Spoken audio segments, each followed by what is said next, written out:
How do you correctly size pipes and pumps for varying flow regimes? Imagine trying to water a garden with a hose that's too small or too big.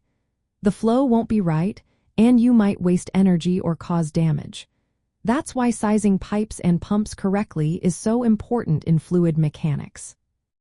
First, you need to understand the flow regime, which is how the fluid moves through the pipe.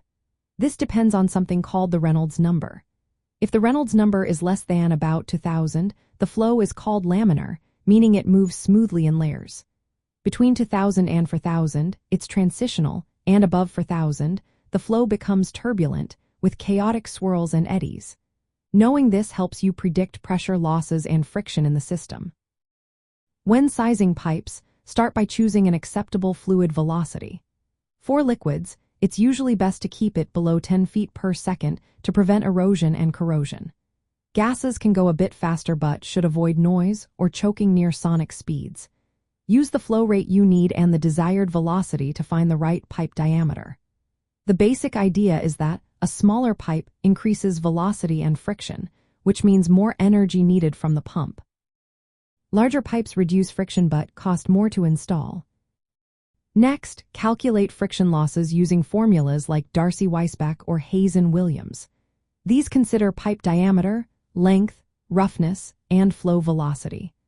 Longer pipes or rougher pipes increase friction, so the pump needs to work harder to overcome these losses. If the system involves gravity or open channels, you might use Manning's equation to understand flow behavior better. For pump sizing, figure out the total dynamic head, which includes static head, friction losses, and minor losses from fittings or valves. Static head is the height difference the pump needs to lift the fluid. Friction losses depend on the flow regime and pipe conditions. Use the Reynolds number and friction factors to estimate pressure drops. This helps determine the pump's power and pressure capacity. Adjust the pump size to handle different flow regimes.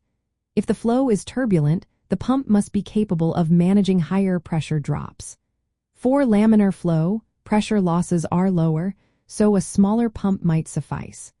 Always ensure the pump can operate efficiently without cavitation, which happens if the pressure drops too low and causes vapor bubbles. In real-world systems, engineers find a balance. Larger pipes cut down on friction but cost more upfront. Smaller pipes save money initially but increase energy use. By understanding flow regimes and pressure losses, you can pick the right pipe diameter and pump size to keep the system running smoothly and efficiently. This approach ensures reliable fluid transport whether it's in a water supply, a manufacturing plant, or an HVAC system.